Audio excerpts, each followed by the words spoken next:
Hi class, my name is Vanessa Cameron and my topic today is multiple disabilities. And before we get furthermore into this topic kind of got personal with me in some aspects based on, I wouldn't say I have a multiple disability, but I have a disability that kind of relates to it, which is called ADHD. And furthermore, my auto on my end would not record me presenting, so I have a friend that's on the other end recording this for me, and so I'm going to give him a little thumbs up, meaning to move on to the next slide. All right, let's get started. All right, what is multiple disabilities? Multiple disabilities have a combination of two or more serious disabilities, which is cognitive, movement, sensory, which is a mental retardedness with cerebral palsy. And with that, I have a little short video here to have a better understanding what is multiple disabilities. Welcome to a short video on multiple disabilities.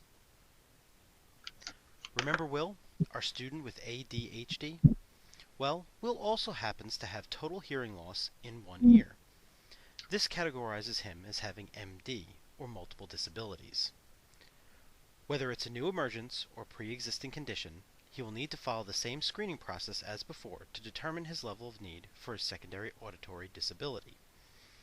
If need is established, his IEP can be adjusted to fit his other conditions. Any student who falls into two or more of the disability categories is considered MD, but it goes beyond that. Sometimes, MD is also categorized as severe disabilities. These students will require intense support to address intellectual, adaptive, motor, sensory, or communication needs. IDEA defines MD as any student with more than one disability. However, it also classifies those students which have such severe educational needs that they cannot be accommodated in special ed programs solely for one of the impairments.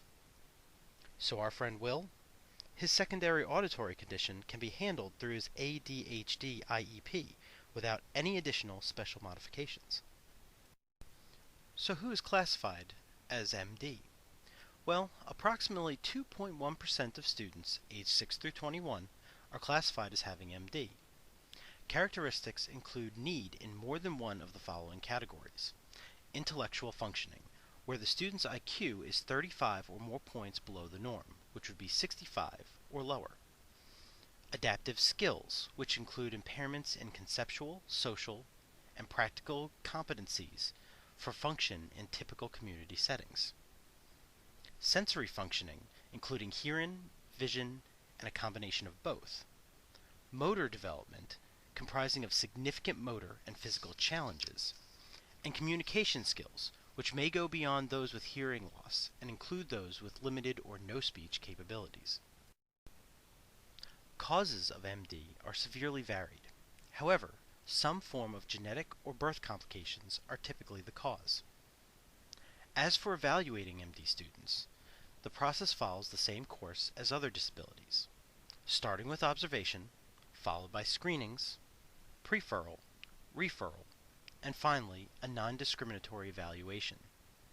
Students with MD will be designed an appropriate IEP, and supplementary services and accompanying paraprofessionals are common.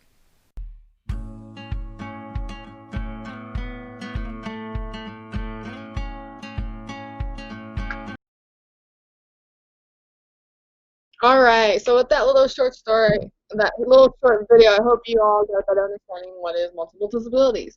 But furthermore with this, I can't pronounce half of these words in my slides, so bear with me on my pronunciation.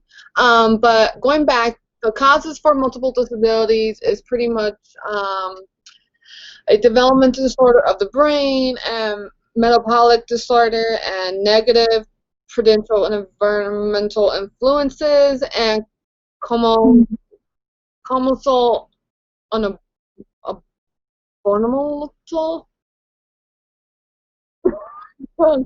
Okay. The primary use to diagnose with multiple disabilities is individual testing or testing adapting behavior.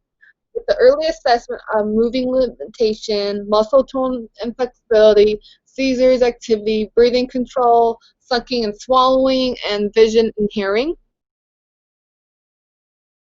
And the characteristics with multiple disabilities can combine with the various disabilities that may include speech, learning, mental retardedness, physical mobility, hearing, brain injury, but may also cause sensory loss and behavior or social problems that perhaps can cause the characteristics of many people with multiple disabilities that disinflects of area of communication, that's making it more difficult for them to communicate with their wants and needs.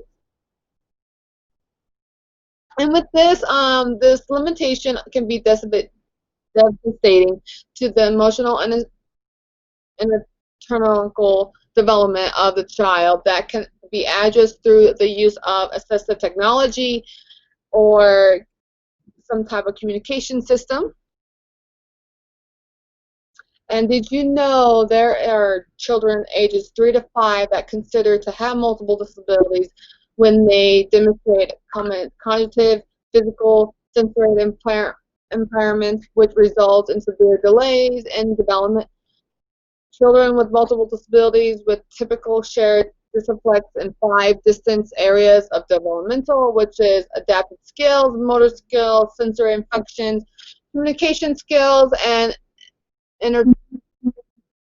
integral functions. And prevalence is pretty much the definition of this high variable group of both extreme and multiple disabilities and less reliable than that of some classes of disabilities, make it difficult to qualify their prevalence, which is varies from less 25% to 50% of the population and across social groups. It is assumed to be very informed. And with this, the education students with severe disabilities, many students with serious and multiple disabilities learn more slowly, to get more easily, and have difficulty generalizing their skills from situation to situation as compared to their peers, which I can relate towards this based on this is one of my struggles with ADHD. I'm more of a slow learner. I'm more of a visual type of learner.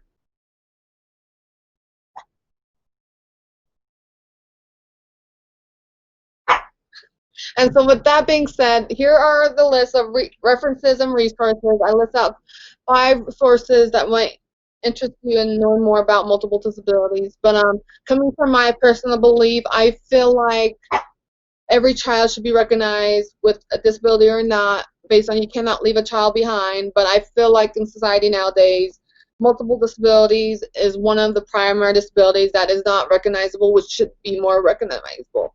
So with that being said, I hope you all enjoyed my little presentation here, and sorry if I cannot pronounce half the words in this presentation, but if you have any questions, don't hesitate to ask. I hope you guys like this PowerPoint.